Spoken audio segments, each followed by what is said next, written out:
Assalamualaikum, Mbak. Waalaikumsalam.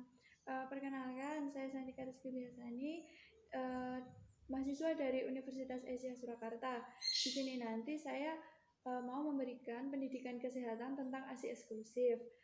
Nanti waktunya kira-kira 5 sampai 10 menit saja. Apakah Mbak bersedia? Sedia? Mungkin ada yang ditanyakan? Tidak, Mbak. Langsung saja kita mulai ya. Ya, Mbak. Di sini nanti saya mau memberikan pendidikan kesehatan, yaitu pengertiannya ASI eksklusif, cara menyimpannya, cara memproduksi, seperti itu. Langsung saja ya.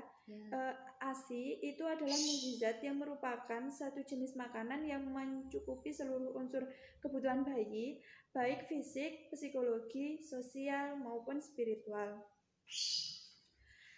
Apa sih Mbak ASI eksklusif itu? Seperti yang dijelaskan di sini ya, ASI eksklusif adalah pemberian ASI sedini mungkin setelah persalinan, diberikan tanpa jadwal dan tidak diberi makanan lain. Walaupun itu hanya air putih saja, itu tidak boleh diberikan selama bayi tersebut berumur 6 bulan. Kenapa kok harus ASI eksklusif? Kenapa enggak ASI susu formula seperti itu? Karena pemberian ASI eksklusif berarti memberikan hanya ASI saja. Ini berarti bayi tidak diberikan air putih, teh, ramu-ramuan segala macamnya, itu nggak boleh sampai bayi tersebut berumur dengan 6 bulan. Untuk keluarnya ASI pertama kali itu, sebelum ASI keluar yaitu yang namanya kolostrum. Kolostrum ini cairan berwarna kuning hingga oranye. Dia tuh kental, lengket, dan terkadang bening.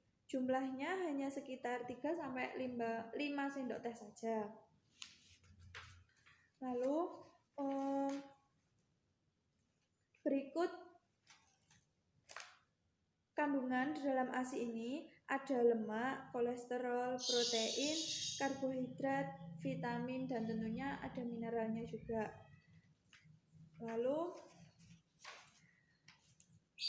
berikan bayi hanya ASI saja tanpa tambahan makanan atau minuman apapun sejak lahir sampai bayi tersebut berumur 6 bulan.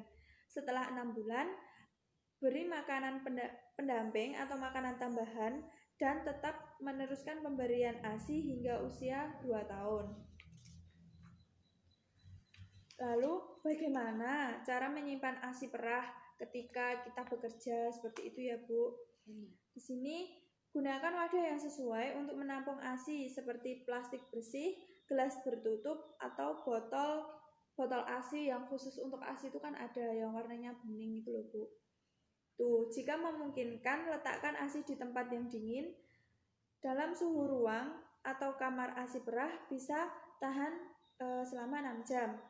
Tetapi jika di dalam kulkas, ASI perah tahan selama 24 jam. Lalu kalau di dalam freezer, ASI perah bertahan selama 3 bulan. Sebelum diminumkan ke bayi, cairkan ASI yang beku itu dengan memindahkan ke bagian tengah kulkas atau ke suhu ruang. Hangatkan ASI perah dengan menaruh wadahnya dalam baki berisi air hangat. Berikan ASI cair dalam 2 jam. Lalu kan kalau kita bekerja, kapan sih kita mau memompa ASI perahnya itu? Di sini juga dijelaskan ketika kita bekerja, kita bangun lebih pagi. Jadi kita bisa memberikan ASI-nya itu lebih pagi dari biasanya kalau kita nggak bekerja ya Bu. Terus selama berpisah dengan bayi, frekuensi memerah atau memompa minimal jumlah jam terpisah dengan bayi. Semisal kita bekerjanya itu 9 jam dalam perharinya, diusahakan kita bisa memerah ASI itu selama 3 kali.